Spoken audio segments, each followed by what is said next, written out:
सायली बाहेर अंगणात दिवे लावत असते, पणत्या लावत असते.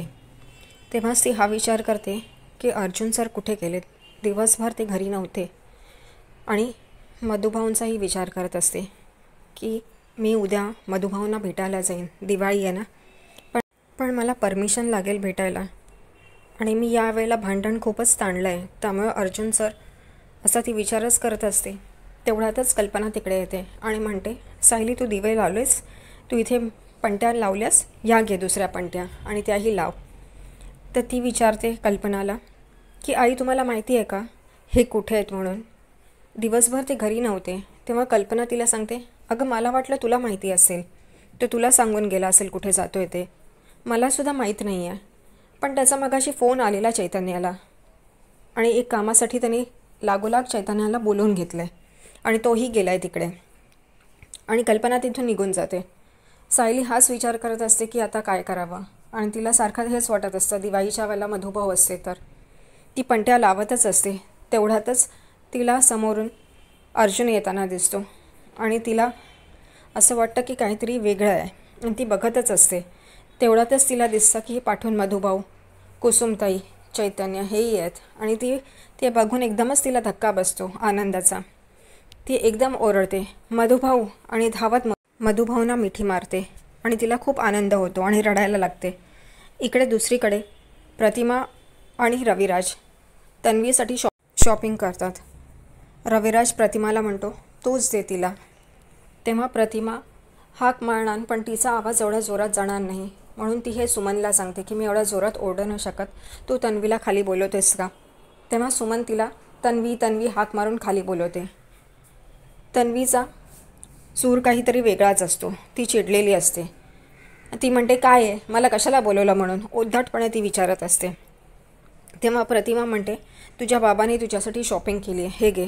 ती म्हणते, हे घेऊन मी काय करू, माझी दिवाळी तर तशीच अंधारात जाणार आहे. मला कोणीही माफ करत नाही आहे. मनात ठेवूनच ते तसं माझ्याशी वागत आहेत.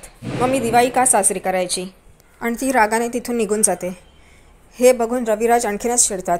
म्हणतात, हिचं काय करायचं हेच कळत नाही, हिला कसं समजवायचं हेच कळत नाही. ही अशी कशी वागते, कधीतरी वेगळी वागते, कधीतरी अशा रडून काहीतरी दाखवते. आणि ते हेच असं बोलत असतात. तेव्हा नागराजला डाऊट येतो. तेवढ्यात नागराज म्हणतो की मी तिला समजवतो, मी तिच्याशी बोलतो म्हणून, तू काळजी नको करू. इथे सगळेजण गप्पच असतात. काही वेळाने सगळेजण फराळ करत असतात. नागराज, रविराज, प्रतिमा. नागराज सुमनला सांगतो, बरं झालं तू चकल्या केला नाही, नाही तर तुझा चकल्या म्हणजे एक तर पेपरासारख्या, नाही ते दगडासारखा, जे कोणालाही मारलं तर त्याला लागेल म्हणून. इथे रविराज आणि प्रतिमा हसत असतात. रविराज सुमनची साईड घेतात. म्हणतात, एवढं काही रे वाईट करत नाही ती, कशाला बोलतोस तिला. हां, पण एवढं मात्र खरं आहे की चकली मात्र यापुढे प्रतिमालाच करून दे. प्रतिमा हसते आणि सुमन म्हणते, काय हो भाऊजी तुम्ही असं बोलताय. हे ऐकता ह्यांचं हसणं खेळणं ऐकतात तन्वीला खूप राग येतो. ती उशी फेकते आणि म्हणते, तुम्हाला काहीच कसं वाटत नाही. सुभेदारांनी मला इतकं बोललं, मला घरी यायला बंदी केली आहे, माझ्यावर एवढा आरोप केला आहे, तरी तुम्हाला काहीच वाटत नाही आहे, असे कसे तुम्ही म्हणून. आणि ती रागाने तिथून निघून जाते.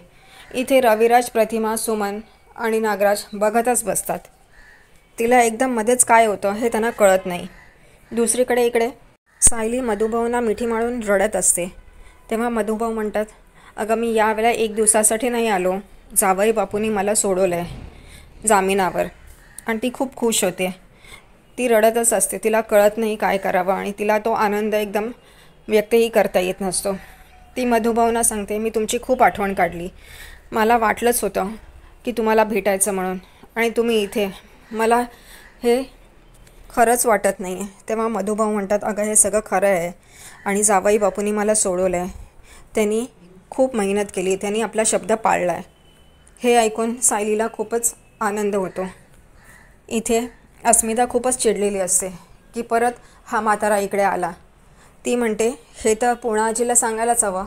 ती आठवते मागच्या वेळेला पूर्णाजीने कसा मधुभाऊंचा अपमान केलेला, की ते जेलमधनं आलेले आहेत आणि अर्जुननी का त्यांना आपल्या घरी बोलवलं आहे म्हणून. हा विचार करते आणि ती म्हणते, हे सगळं तर पूर्णाजीला सांगायलाच हवं, म्हणजे बरोबर चांगला धमाका होईल म्हणून. आणि ती पूर्णाजीला फोन करायला तिथून निघून जाते. इथे सायली अर्जुनच्या जवळ येते आणि त्याच्याकडे बघतच असते. तेव्हा अर्जुन तिला म्हणतो, सॉरी, माझी चूक झाली होती. आणि तो कान पकडायला जातो. तेवढ्यातच सायली त्याचा हात खाली करते आणि त्याला मिठी मारते आणि रडत असते. अर्जुनलाही खूप आनंद होतो. तोही तिला मिठीत घेतो आणि रडायला लागतो. इथे विमलताई, कल्पना, अश्विन आणि प्रताप हे सगळेच बघत असतात.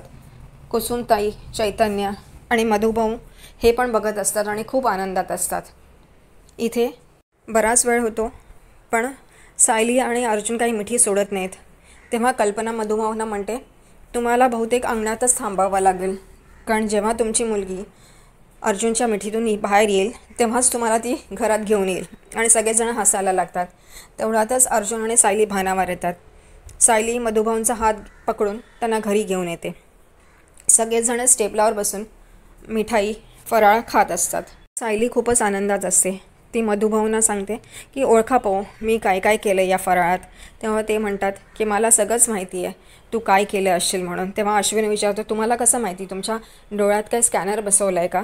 तर मधुभाऊ अश्विनला म्हणतात, लहानपणापासून ती कुसुमला मदत करते, 12-13 वर्षाची असतानापासून. तेव्हापासून मी तिचाच हातचा फराळ खातो आहे.